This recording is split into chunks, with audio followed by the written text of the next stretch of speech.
All right. Tonight, this is what we're going to do.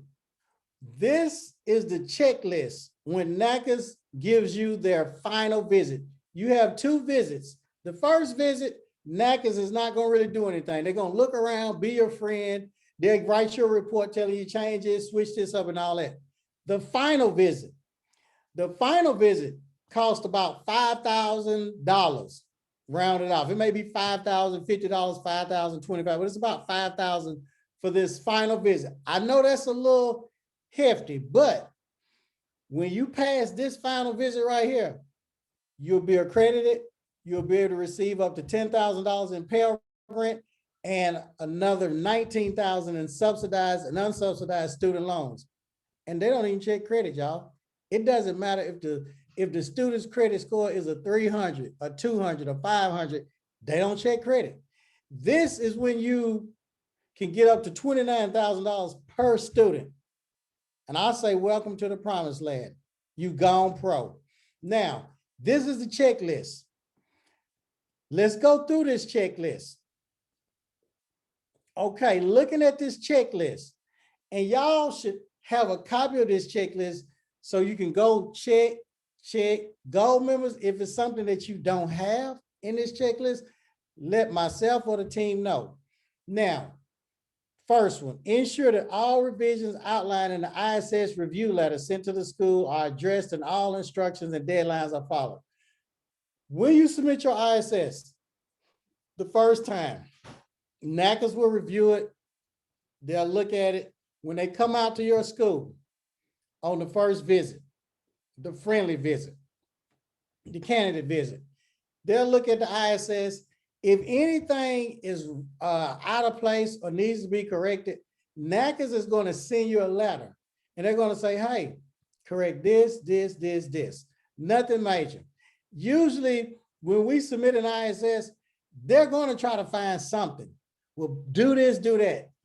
Don't get upset. We have it saved on the computer or hard drive. If you're working with us through the GOLD program, we just go right in there and update it and send it right back. Nothing to it. That's normal. Now, so that's done. We can check that off.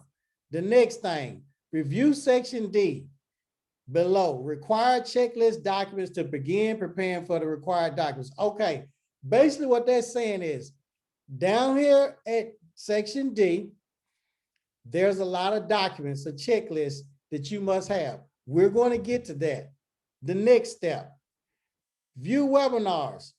They have webinars. We have webinars in your back office, bronze members and gold members, to help you prepare for the visit. If you're in the gold program, we help you prepare for the visit. So no sweat. So those webinars are designed for you to watch the videos, take notes, so you can have a clear understanding when NACCAS comes.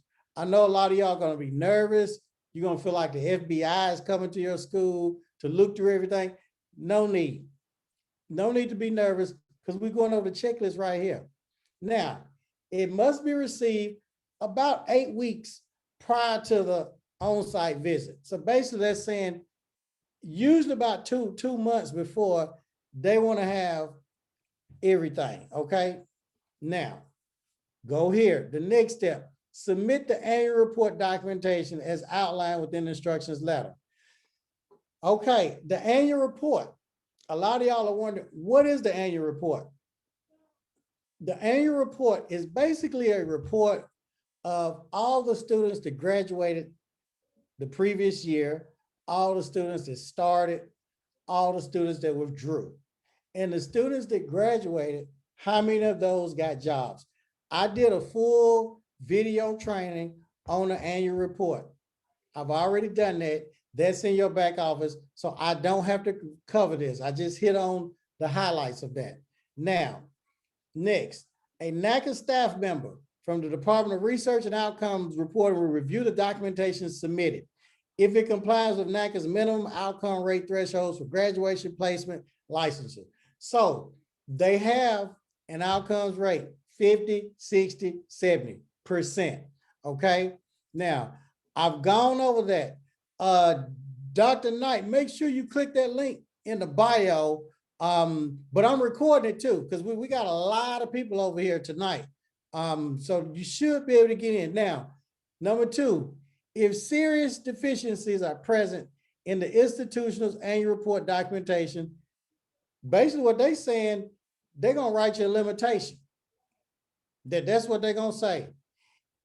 So a lot of times when students are scheduled to graduate, they want backup documentation, meaning your enrollment agreement will let NACCAS know when the student started, when they're scheduled to graduate. Now, also, when a student graduates and takes the test and gets a job, the job is the placement rate, okay? Now, you wanna have documentation. You could just call that shop and document it. We have a sheet, a document, and a lot of y'all in the Bronze and Gold program, y'all have that document where you just call the shop where that student that graduated is working, and you can document it. Put their name at the top, the date that you call, check. Can they cut hair? Can they shave? Can they style hair? Check. And then you sign, put the phone number at the bottom. So when a NACCAS representative comes in and they see that documentation, they may call 2 or 3. Hey, does Jane Hilton work here? Hey, does Ayana work here? Okay. They're not going to ask to speak to Jane Hilton, Ayana, whatever. They're just going to check, and then that's it. Next. Now, you don't want to get any limitations. If you get limitations, that's just going to slow down the process of you becoming accredited, because now you have to do a report. And the report is based on how you're going to solve the limitation, how you're going to prevent it from happening, why it even happened in the first place. So you got to submit that documentation. That's just more paperwork. So you don't want to get any limitations. If you can provide documentation on anything that NACCAS asks that you don't have, if you can provide it before they leave, usually by before 3 o'clock, usually if you can have that document in, then they won't give you a limitation. Gold members, some of them have missed certain things. It just slipped their mind. And since they're in the gold program, we're on standby. Gold members, yeah, we're on standby by our computers, myself and the team on that day. And a lot of times the gold members will say, hey, Chin, I can't find such and such. Man, can your team get something done on the computer and email it to us? They might go in the bathroom and hide or whatever, hey, or go outside or either on the lunch break. I need this, and our team will get it and email it to them. So that's one of the advantages of being a gold member. Now let's go to C. To be received 4 weeks prior to the date of the on-site evaluation to the NACCAS staff team leading visit. Now, we're going to keep going. The NACCAS, they will be in touch with you via email, all right, about 2 months before the visit. We'll go on down. Now, submit the completed pre-visit survey form. So you're going to have to submit that via email, all right? We'll go through some of that too. Now, Section D, required checklist documents to be received by NACCAS, okay? A minimum, these documents got to be submitted to NACCAS a minimum of 2 weeks before they come visit your school.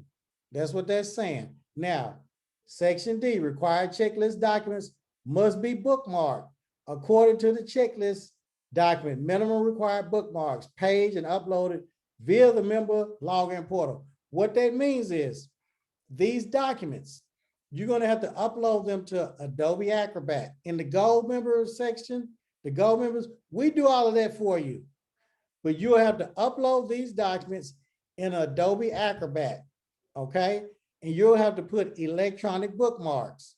I have a video training on that too. And then once everything is in place, when you apply with NACCAS in candidate status in the beginning, they're going to give you a number and you'll create a password and username, and then you will have access to the back office of NACCAS. I've shown you all that before. That's where you will upload all of your documents. And I've done that before and I've showed y'all that in the past. But tonight, We're just going over the checklist. Okay. Now, note, the team may need to review additional documentation. This documentation will be requested once the team begins their work. So basically, NACCAS may want additional documentation. They may. The team will review the documents. If they do, they'll email you. Next, the institution must provide all required documents listed under the checklist. Document submission, minimum required. Okay, we went over that 2 weeks before they come. Now, let's go down here. This is important. On the day of the site evaluation, on the date that they visit you, the institution will have until 3 p.m. to provide any additional documentation or corrected documentation to the team. So basically, if they come to your school and they ask, where's Sally Sue's report card, satisfactory academic progress report? Where's James' diploma or GED? You better get in your car. Somebody better go on over to the high school or wherever and get that documentation by 3 p.m. So it may be something that you've missed. It slipped your mind. And I was so glad that I was in the gold program with Miss Velma back in like 1998. When I got my final inspection, I think it was like 2000 or something like that. When they came, there were a few things that slipped my mind because I was running the school by myself. And it was 1 or 2 documents that I could not find. I just could not. I got on the phone, called Miss Velma. In about 15 minutes, she had it faxed over. Back then, we used fax a lot. That's what we used a lot back then, because that was like 2000, 2001. She faxed it. I had it here. I got a 100, y'all. No limitations. Got my accreditation. Boom. That year, they gave me $532,000. That was in 2001.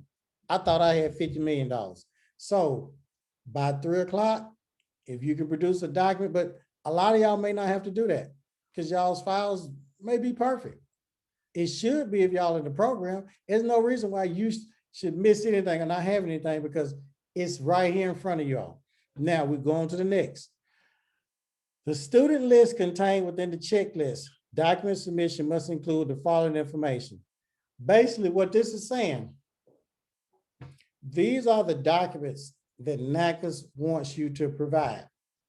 It's self-explanatory. Now, I'm going to give you all a tip. If you have the SMART system or Genesis or FAME, one of those school software systems, it's going to make your inspection a whole lot easier. If not, you can still do it. You can do it by hand, but it's going to be more work on you. And I'll give you an example. So NACCAS is going to want you to print out all currently attending students, okay? So basically they're going to say, give us a printout. That's what they're going to say. Give us a printout, all right, of your current attending students, all right? And when you print out that list of all currently attending students, all students that's enrolled in your school right now, that's what they're saying. They want to know the date the report was run. They want to know each student start date. It's right here in front of y'all. The course enrolled, whether they enrolled in barber, cosmetology, aesthetics, nails, they want to know that. They want to know the approximate number of actual hours they completed. They also want to know the approximate number of scheduled hours completed. Now, I know some of y'all are saying, what is the difference between actual hours and scheduled hours? I've already gone over that, but I will tell you, if the schedule is 30 hours per week, there are usually 4 weeks in a month, right? So scheduled hours are the hours that they're scheduled to come. 30 hours a week, 4 weeks per month, that's 120 scheduled hours. But what if the student only came 20 hours per week, but they were scheduled to come 30 hours? If they came 20 actual hours per week, there would be 80 actual hours and 120 scheduled hours. They actually came 80 hours, okay? Scheduled hours was 120. That's how you figure that up. But if you got these different students, it may be kind of challenging, and it's certainly going to be time consuming for you to figure that up. And they kind of get school owners on a lot of that. I did a class breaking all of that out. I broke all of that down. So you all can, if you're in the bronze or gold, then you can go through that. So I'll go over that one more time. If a student is scheduled on the 30-hour week schedule, when they first start, they're scheduled to go 30 hours a week, 4 weeks in a month. That's 120 hours a month, what they're scheduled to do, correct? If they were enrolled for 2 months, that means 120 the first month, 120 the second month, scheduled hours. That's 240 total scheduled hours. What if the student only came 25 hours a week, but they were scheduled to come 30? If they only came 25 hours a week, so the first month, 25 hours a week times 4 weeks, 100 hours. What if they did the same thing the second month? There would be 200 actual hours that they came, but they were scheduled 240 hours. Makes sense? So that's what that means. Now, I'm going on down. Include students on a leave of absence. If a student took a leave of absence, they're going to want to see a leave of absence form. All of y'all that's in the bronze and gold, y'all have access to the leave of absence forms. There's one way that they get school owners. Okay, this student's on leave of absence, let me see the leave of absence. A lot of times students take a leave of absence, a lot of school owners don't have their form. Simple, if the student takes a leave of absence, have them to fill out the form and sign it, and you sign it and put it in their folder. That's simple. Let's go down to the next one. The next one, they're gonna want all the graduates in the program. Whatever, if you got barber, Cosmo, nails, aesthetics, or just Cosmo, or just barber, they're gonna want a printout from the past 12 months of all the students that graduated. And on that spreadsheet, they're gonna wanna know the graduate's name, okay? First and last name. You're gonna alphabetize it last name first. If their name is James Allen, Bob Jones, it's gonna be Allen, comma, James, okay? If his name, the next one is Bob Jones, Jones, comma, Bob. Alphabetical order by last name, all right? Now, they wanna know each graduate start date. Although the student graduated, they wanna know when they started, okay? When they enrolled in school. They wanna know what course the student was enrolled in. They wanna know when their student started, just say they started February the 1st, and based on their enrollment agreement, they were scheduled to graduate November the 2nd or whatever, all right? They wanna know, based on that enrollment agreement, put down when they were scheduled to graduate. But then they wanna know when they actually graduated. Most students that start, and then you have when they're scheduled to graduate, whether it's December the 1st, that's usually based on, you know, if they don't miss any days or whatever. A lot of students are not going to graduate at the designated time because we know things happen. Students not going to come every single day. That's very rare. So they may graduate afterwards. That's okay if they graduate past that date. NACCAS just wants to know their scheduled graduation date, when they actually graduated.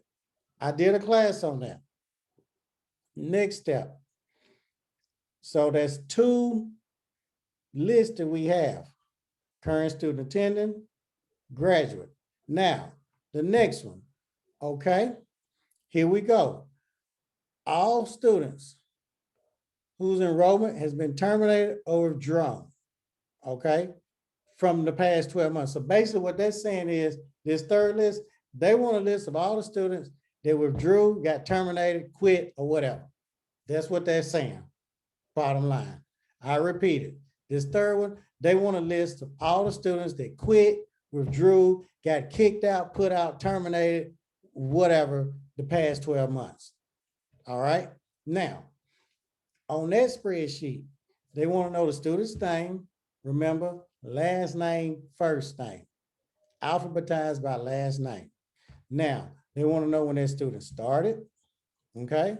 They want to know their last day of attendance, the last day that they came. They want to know the date that the student withdrew from the institution. Okay. They also want to know when that student withdrew from the institution, how many actual hours did that student have at the time that they were terminated or they withdrew. They also want to know how many scheduled hours did that student have at the time of termination or withdrawal. Okay. Now, we've gone over that. I know y'all have learned a lot. I've given you all a lot, but I have video trainings on each and every one of these. But see, in the Gold program, we help you with all of that. Okay. Going down. Okay. Checklist. Document minimum required bookmarks. So basically what this is saying is, this is the checklist. Okay. And the minimum bookmarks required. You want to do the minimum. There's no sense in doing any extra. You're not going to get any brownie points or anything for doing anything extra. Do the bare minimum, because you're not going to get no extra points for working any harder. I'm just telling you. Okay. At a minimum, the following bookmarks must be included in the checklist document submission, unless associated document is not applicable to the institution. Okay, so here go the bookmarks. Current student list. You're documented as A1. And then look, graduate student list. Documented as A2. Your withdrawal student list. And I told you all the documents that you need. And I told you all what should be on that checklist, didn't I? I just showed y'all know what should be on the checklist.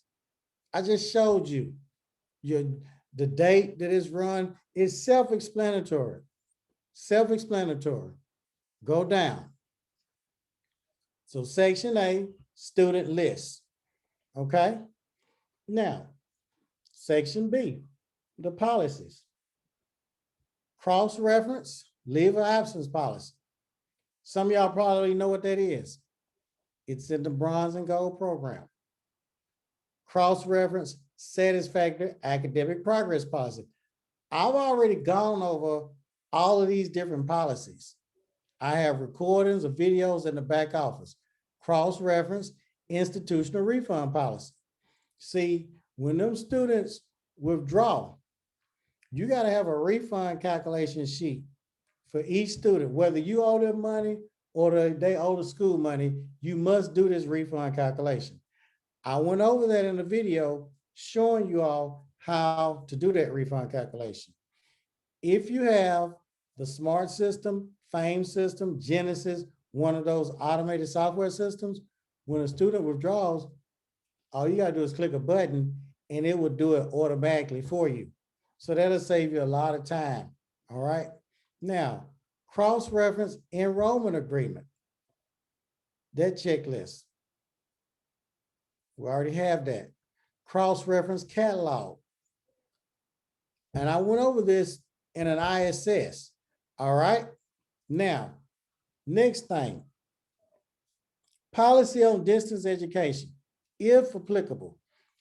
Most schools don't have distance education, so that would be NA.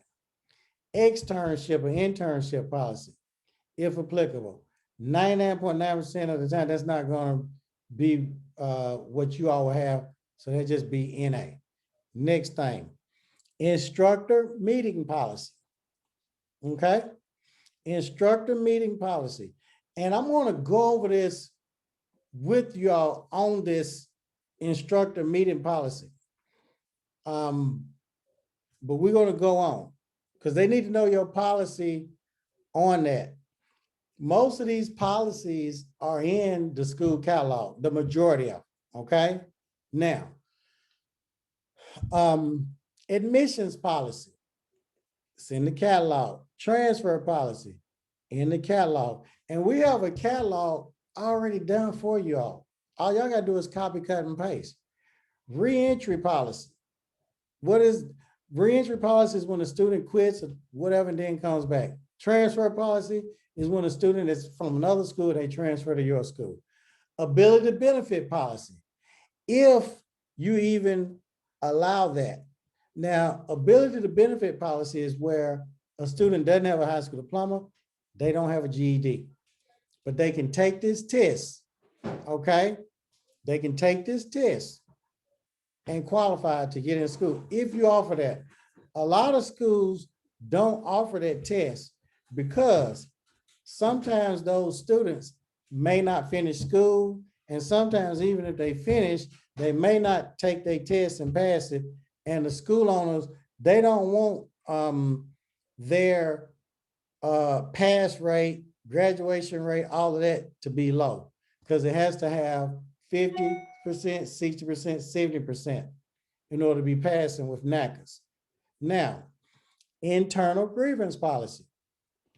I already have that. It's in the catalog. And all of these policies, what you all are looking at, that'll be in your school Bible. Most of these are in your catalog. Academic advising policy or procedures. It's in the catalog. Attendance policy. That's in the catalog, okay? And next week, well, that's in your back office. So I may go over that a little later if we have time. Now, section C. Every state has different state board and rules and regulations. Texas State Board rules, TDLR, is not the same as Tennessee. It's not the same as Florida. All right. Some states you got to have 2 bathrooms. Some states you got to have 1 bathroom. Some states you got to have a minimum of 15 chairs and stations, 5 shampoo bowls, 3 hair dryers, 2 nail stations. Some states you got to have 20 stations. Some states don't even require you to have a minimum or whatever. It depends on your state board, okay? It depends on your state board. So that's why I tell everybody, read your rules and regulations for your state board. Now, what we're talking about right now is NACCAS, the accreditation. This applies the same to every state. I repeat, when you're dealing with NACCAS and the U.S. Department of Education, these rules and regs, what we're going over, it applies to everybody. All states the same right here. After this training, I want to stay on for a while and I'm going to answer Q&A. I got all y'all questions. I see all of them, but after the training, then I'm going to answer all the questions. I got you, Joe Lewis. Now, so right here, your state board rules and regulations for your facilities, supplies, equipment, and other policies regulating your state. So that's going to be different based on the state. Now, state govern your curriculum. That's different, but most people use my latest curriculum. I've never seen a state board that did not accept my latest curriculum.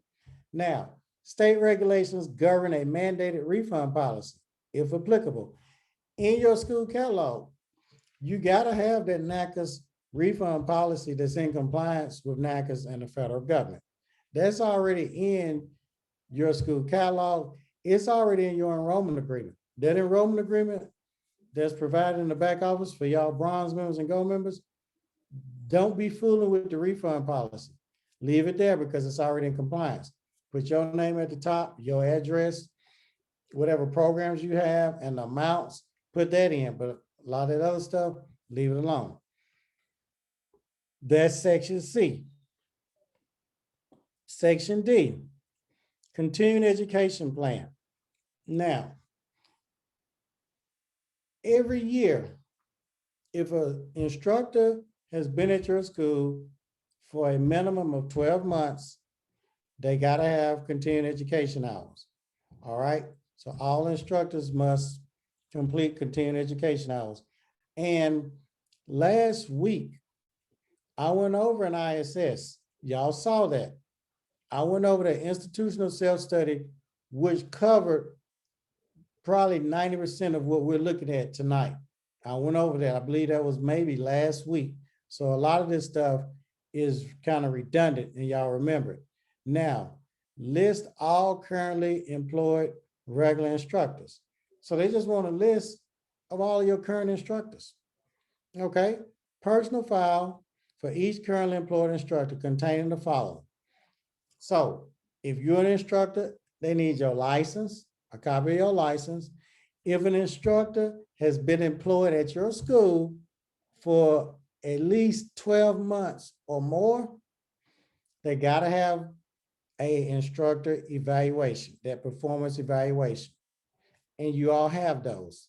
I went over one last week, and you all that are gold members or bronze members, especially gold members, y'all see this. The ones who we're working on y'all's ISS, y'all already know what this is. Okay. Now, I want to share something about the performance evaluations for the instructors. You have to evaluate them either on the date that they were hired, or you want to pick a specific date each year, the same date every year where you do the evaluations. I recommend that you all pick a date, any date, and just have instructor evaluations on that same date every year. So when NACCAS, because they're going to ask you, hey, when do you evaluate your instructors? You're going to say August 28th every year. And NACCAS is going to say, okay, can we see your instructor evaluations? And then they're going to look to make sure it's that date. So that's what I recommend. So put it in your phone. Every year on this date, we do instructor evaluations. All right, now, that was 3C. That was 3B, instructor evaluations. Now, 3C, continuing education documentation. On a continuing education documentation, that's basically where an instructor went to a class to get the CEU hours. Y'all already know what that is, and they give you a certificate. That's the documentation. Okay, D4, plan for use of substitutes. We put that in your institutional self-study for you. List of substitutes and corresponding license credentials. So if you have substitutes, put the list, and they're going to need their license. All right. Instructor meeting minutes for the most recent 12 months. Okay, basically what they're saying is we want to see where you had a meeting with your instructors within the past 12 months. If you have not, okay, doesn't matter. A lot of schools we work with don't have a lot of these documents. That's why they're in the program, for us to help them, for us to help create these documents for them, for our team to retype a lot of this stuff. I know it may seem mind-boggling and, oh, this is a lot. Look, I was 26 years old, had never ran a school when I was doing this, but I was in Miss Velma's Gold program. I can't take the claim for fame. Oh, I got my school accredited in 3 years and made all this money. No, I had a team, y'all. Jesus, he had a team. As great as Jesus was, he had some disciples. So I recommend, it'll be a lot easier if you have a team, somebody working with you, where you can pick up the phone. Hey, Chin, I need this or I need that. And then the team can help you along. Now, let's go. Verification of distance education instructional training. Most of y'all not going to have that. 99% of y'all, that doesn't pertain to us. So that'll be NA. Section E. Copy of pre-enrollment information for each of the following. That's right, Cynthia. They got to have a team. Cynthia's on track. She's right. Now, access to the institutional's catalog. You got to have your catalog, most recent annual report, statistics and outcome rates. If you've been open for over 12 months, we got to put them outcome rates in there. What are the outcome rates? How many students started, graduated, got jobs, passed the test? Those are rates. Now, E3, certification of license requirements of the jurisdiction for which training is provided. Basically, school license, that's what they're asking for, the license requirements. E4, generally known prerequisites for employment and factors that might preclude an individual from obtaining employment, such as license, certain requirements, regulatory oversight restrictions, physical requirements. So basically what that is, they're saying a student may develop carpal tunnel, they could develop back issues. That's what they're saying. All right. Now, also, it's also talking about things that the student must complete for employment. And no, E5, rationale for programs that exceed the state required length, if applicable.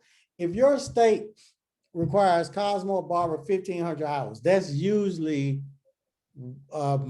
general. Some states a little bit more, some states a little bit less. We all know that.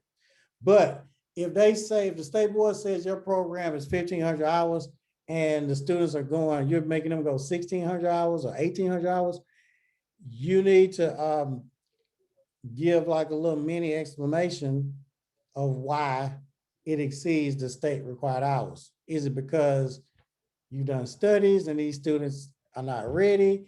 Is it because you go over sanitation more? You got to have a good explanation. Distance education technologies, hardware and software that are required to successfully complete the course, if applicable. If you do distance education, you know, the online or whatever, okay, what are you using? A Mac computer? Are you using Zoom? Are you using MindTap? What is MindTap? MindTap is an online program that my lady provides. It makes it real easy for you all to have an online training. Does the hours, the grades, the tests and all that. So it makes it real easy. E7, information that accurately reflects the facilities in which any portion of the program is to be taught. Okay. Right here, information that accurately reflects the facilities in which any portion of the program is to be taught. That's not going to pertain to a lot of y'all, because a lot of y'all are not going to be teaching anything outside the facility. It's going to be taught all at the school. Any projected additional student charges associated with verification of student identity. So if you're charging students more money to verify their identity for something, you must state that. A lot of schools don't. Documentation show that students have received the aforementioned required pre-enrollment information. So basically what this is, when a student gets ready to start, they must have an orientation. They must fill out the pre-orientation sheet. They must have a catalog. So they have to sign these documents. And when NACCAS comes and they see these documents, they would know that these documents show that the student got all this information before they paid the school or enrolled in the school.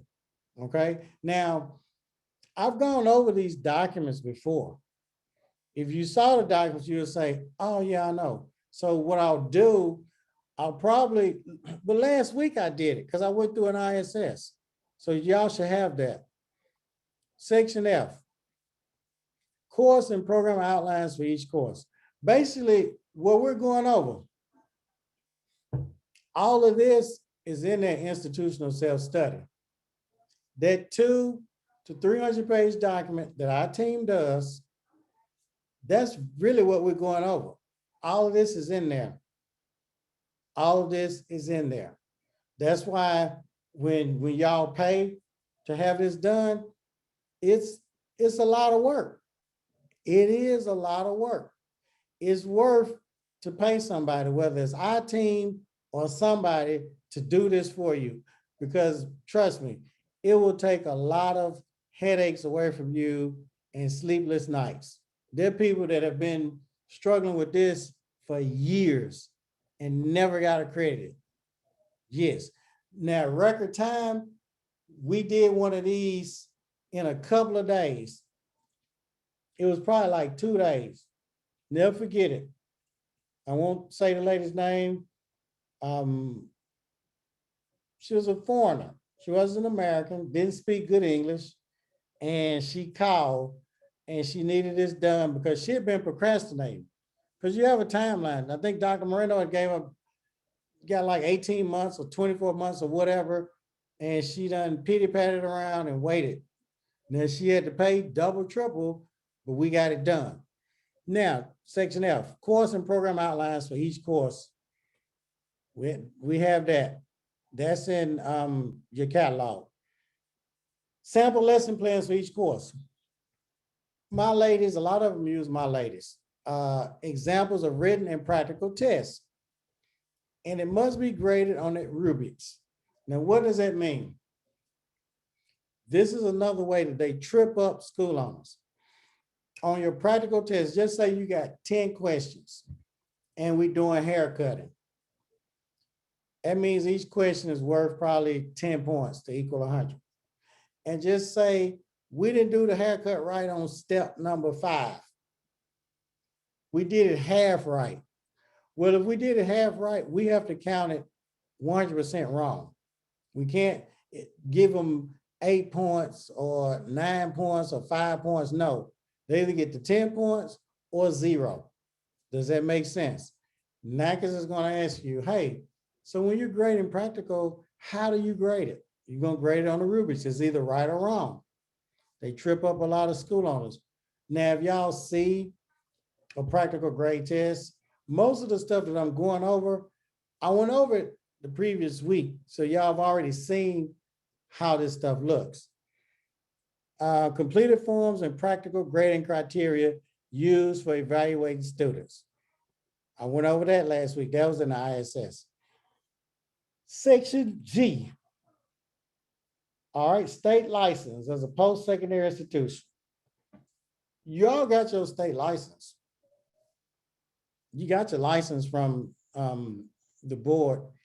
Eligibility Certification Approval Report, ECAR.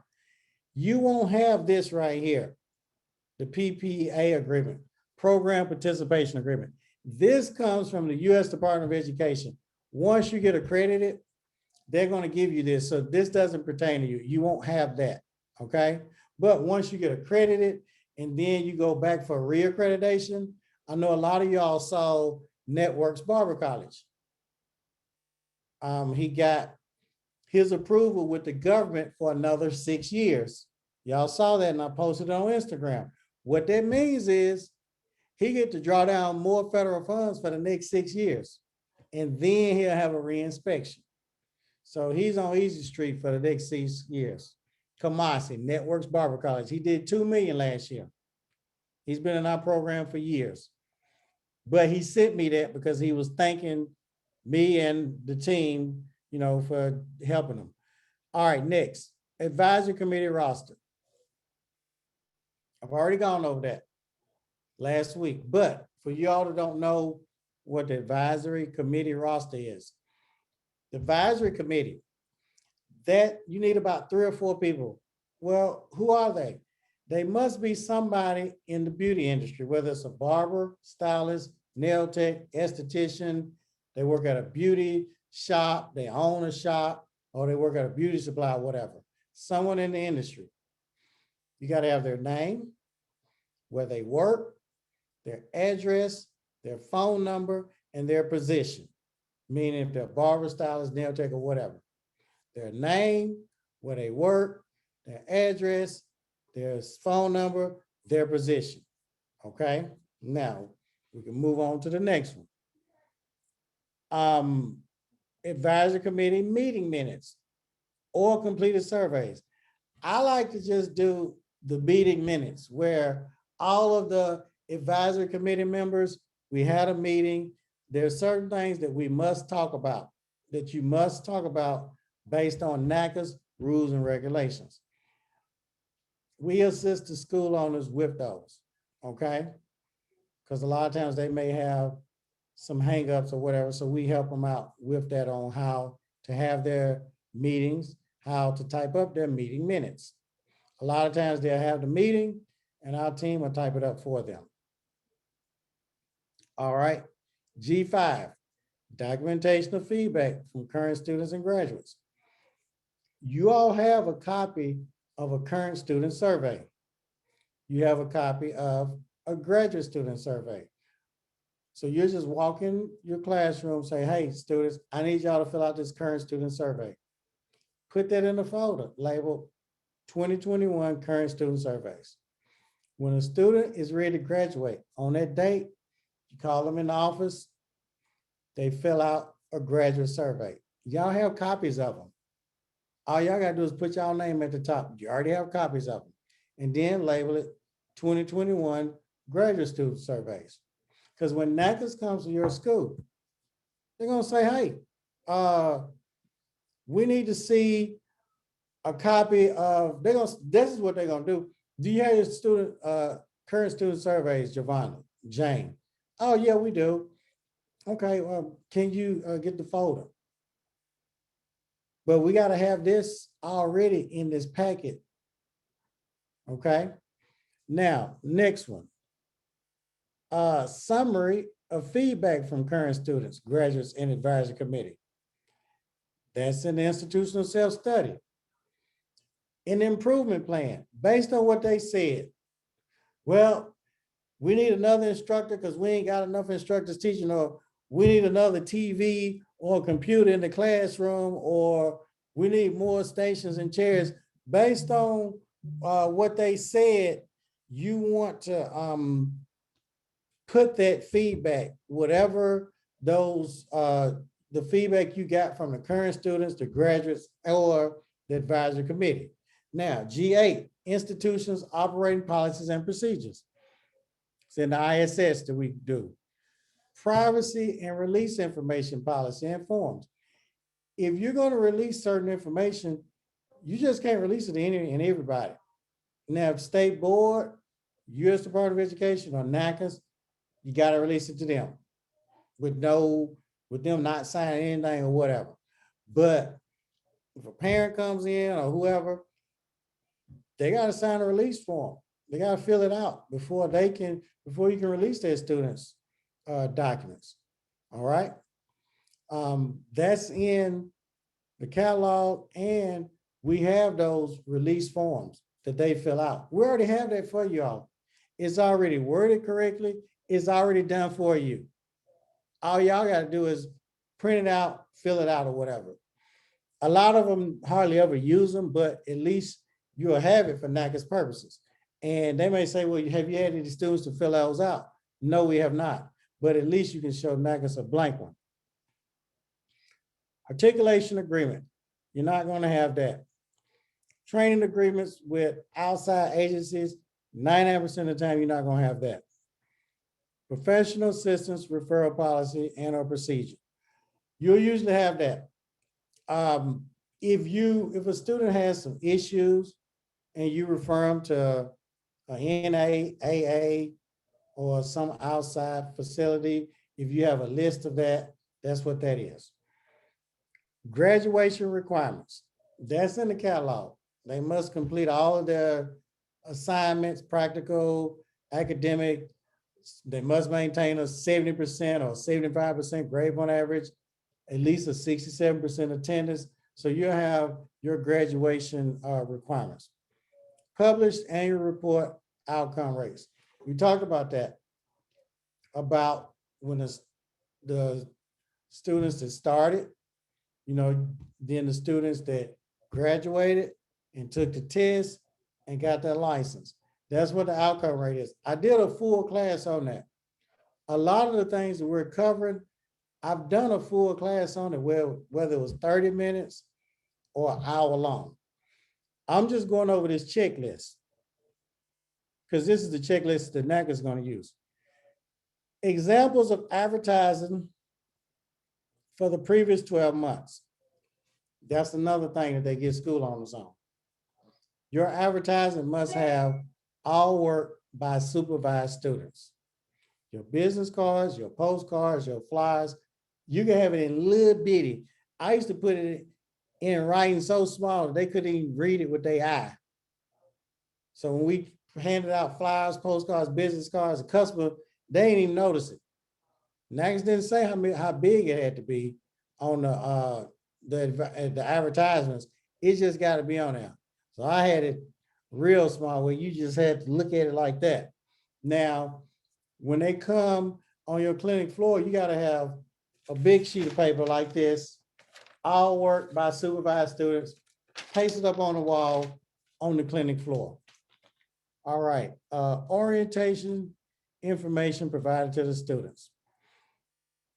You'll have those sheets, an orientation sheet, pre-orientation receipt, and a sheet showing everything that's provided. Student has to check off that you went over that. Evidence, students were provided with access to orientation.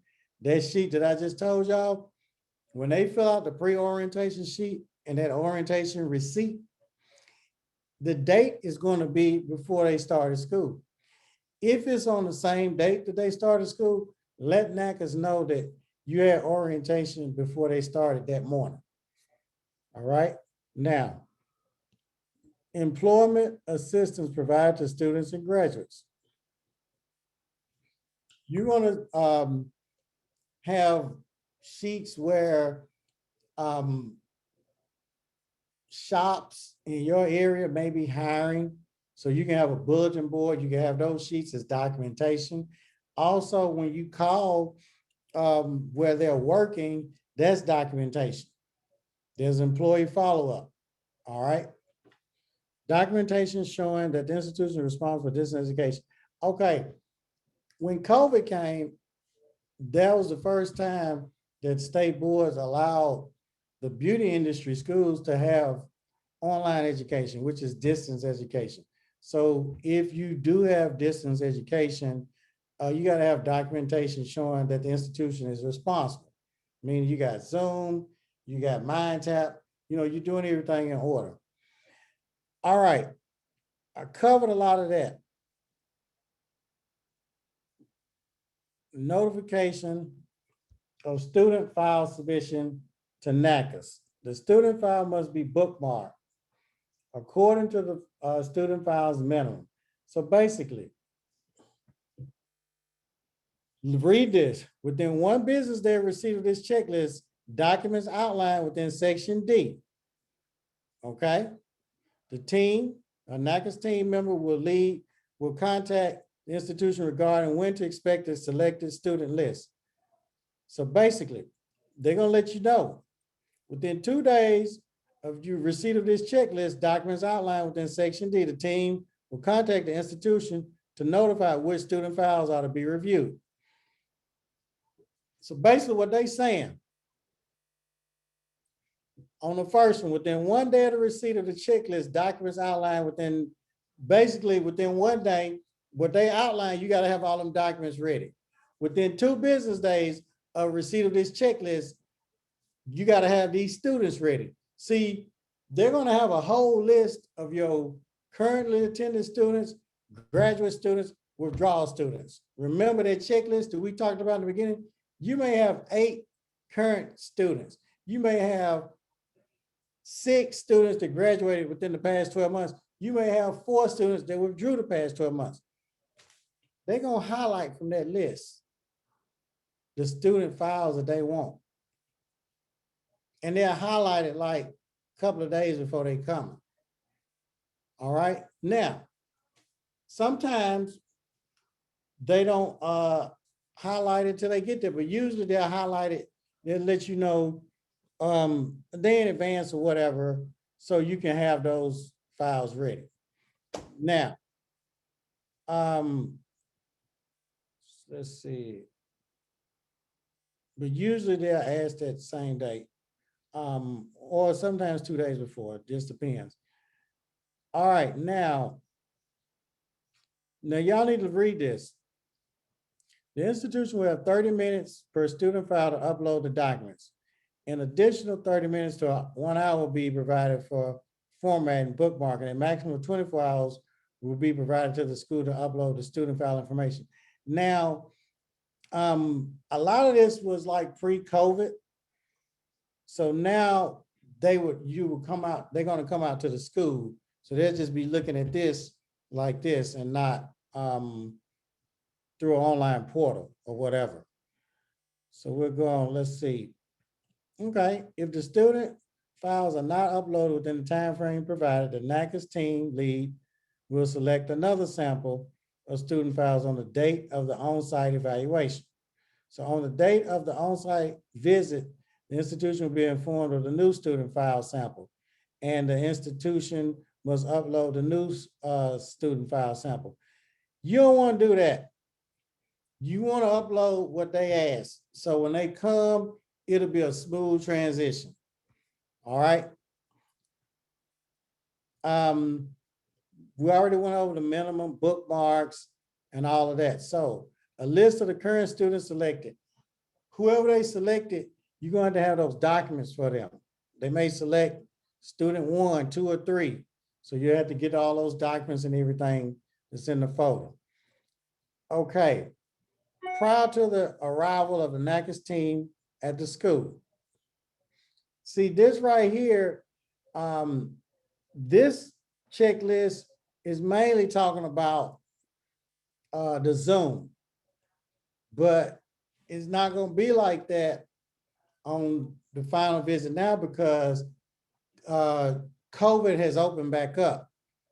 So they're not going to be using Zoom. It's going to be face-to-face. All right. Let's see. And they may have one person to do the Zoom, but usually on the live visits, they'll just come. But with COVID, they may have one person to stay in office. Now, you're gonna have to give the evaluator a designated workspace. I always had a long table. And when they came, I had everything laid out perfect, real neat. So they could just go boom, boom, boom, boom. When your stuff is neat and organized, they don't dig deep into your files. If it's not neat and organized, it's going to irritate the evaluator. They're going to get upset. They're human. And that's when you may start running into some issues. But if your stuff is neat and laid out, in their mind, they're saying, oh, Jane Hilda know what she doing. Asia know what they doing. Candace, Shanae, Charlene, Charles, Chris, they know what they doing. Corinthia, they know what they doing. Dr. Raina Knight, Felicia, George, Ayana, Javonda, Janita, Kaden, Canary, Karen, Keith, Lawan, Margie, Michelle, Yolanda, Nevis, Juana, Pierre, Red, Rochelle, Ramikia, Sandy, Chevelle, Sharonda, Selena, Sylvia, who else? We got Tony, Sylvina, Tracy, Ty, Victoria, Vivian, Zandra. They're going to say, oh, they know what they're doing. But if you unorganized, like a lot of men usually are, it's going to frustrate them and they're going to start digging. But if it's neat, boom, boom, boom, boom, got everything laid out, a lot of times that evaluator in their mind, oh, they know what they're doing. So they'll just kind of and just zip on through. And it may be something wrong that you did and they just done overlooked it because they done, your stuff so organized. So you want to be organized. Okay. So when they come, show the evaluators where they're going to be working, you'll be at this section right here. I have everything already laid out for them because they're already telling you. Okay. Ensure to provide the on-site evaluator the most current version of the schedule of activities for that day. Look, let your students know NACCAS is coming on this date. If you got a student that you don't want there, you may need to look. Don't come today.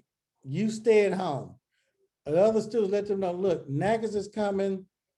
We need y'all to do this, because we're looking to get the Pell Grants or whatever. We're going to have us a pizza party tomorrow. so your students can be on their best behavior and all of that. Now, once the virtual team visit is ready, so see, they're still talking about the virtual, but they're gonna be live out there, okay? Because they're talking about all this Zoom on here, but now they're coming back out to the school. But this right here was doing the COVID, the virtual. At the conclusion, they're gonna have a morning meeting.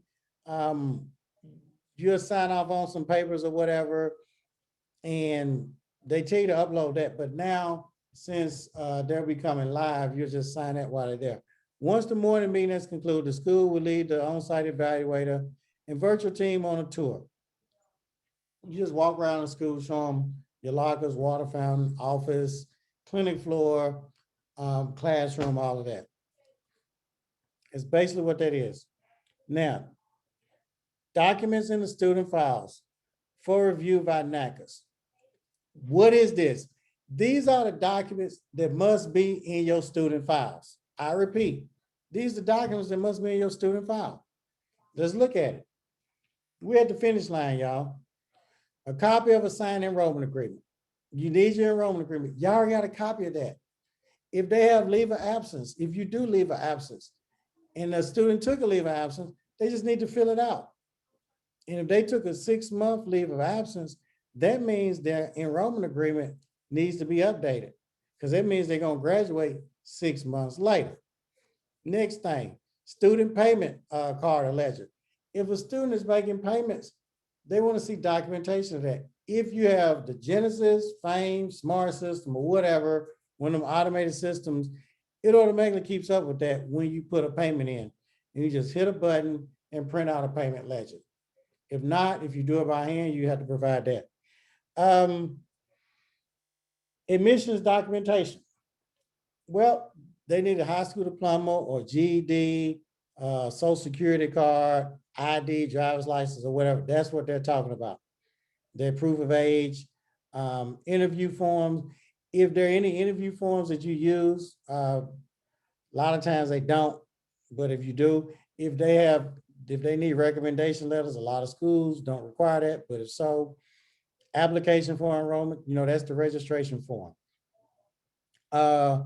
Documentation of receipt of pre-enrollment information. Okay, what that is,